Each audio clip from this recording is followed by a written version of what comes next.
Especially Abhijit திப்கேன்றவர் வந்து political change வேணும் அப்படின்னு எனக்கு தெரிஞ்சு ஒருத்தர் வந்து ஜெர்மனியில் இருக்காரு, இன்னொருத்தர் அமெரிக்காவில் இருக்காரு, இன்னொருத்தர் ஆஸ்திரேலியாவில் இருக்காருன்னு நான் படிச்சேன்.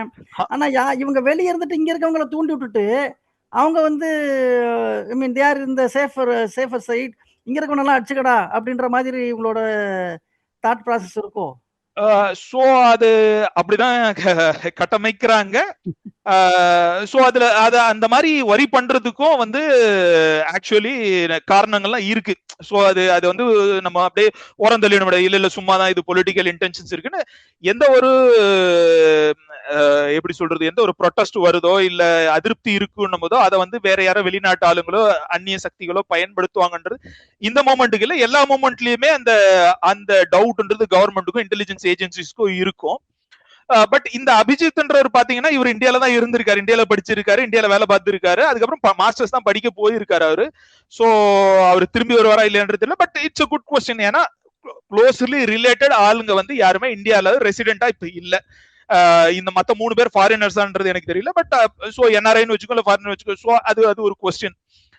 சோ இத தொடர்ந்து வந்து நிறைய ஃபாலோவர்ஸ் வந்துட்டாங்க அப்படின்னு சொல்லிட்டு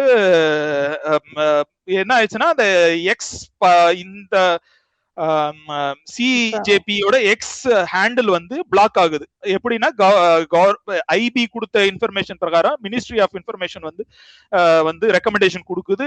அதை பேஸ் பண்ணி கவர்மெண்ட் வந்து ரிக்வெஸ்ட் சொல்லுது, எக்ஸ் வந்து பிளாக் பண்ணிடுச்சு. அது வந்து நேத்தும் முந்தா நேத்தும் நடந்துருச்சு. இன்று காலையில வந்து ஸ்கிரால்ல கொடுத்த தகவல் பிரகாரம் பாத்தீங்கன்னா அபிஜித் வந்து என்ன சொல்லியிருக்காருன்னா ஒரு வீடியோவோ ஒரு மெசேஜோ போட்டுருக்க, அந்த மாதிரி அவரோட பர்சனல் எக்ஸ் அக்கௌண்ட் ஹேக் ஆயிடுச்சு, இன்ஸ்டாகிராம் ஹேண்டிலும் நிறைய மிரட்டல் வந்திருக்குன்னு சொல்றாரு. இன்ஸ்டாகிராம் ஹேண்டிலும் ஹேக் ஆயிடுச்சு. சோ இந்த மெசேஜ்க்கு அப்புறமா இந்த வீடியோ அவர் மெசேஜ் போட்டாரா வீடியோ போட்டாரான்னு கரெக்டா தெரியல, ஸ்க்ரால்ல சொன்னது அவர் மெசேஜ் கொடுத்திருக்காரு. இந்த மெசேஜ்க்கு அப்புறம் அந்த ஹேண்டில்ஸ்ல இருந்து வர்ற எதுக்கும் நான் பொறுப்பு இல்லை, நான் போடல, ஏன்னா இது ஹேக் ஆயிடுச்சுன்ற ஒரு மெசேஜும் வெளியிட்டு இருக்காரு. பிளஸ் அவங்க அந்த காக்ரோச் ஜனதா பார்ட்டிக்கு அவங்க வச்சிருந்த அந்த வெப்சைட்டும் ஒர்க் பண்ணல அப்படின்றதையும் அவர் பதிவு இருக்காரு. அதே மாதிரி அதுக்கு முன்னாடியே வந்து என் பேரண்ட்ஸ் வந்து என் ஃபேமிலி வந்து they are fearing for my life, ஏன்னா நிறைய இது வந்திருக்கு அப்படிங்கிறாரு. சோ இது வந்து இந்த பிளாக் ஆயிருக்கிறது எல்லாமே வந்து உண்மை.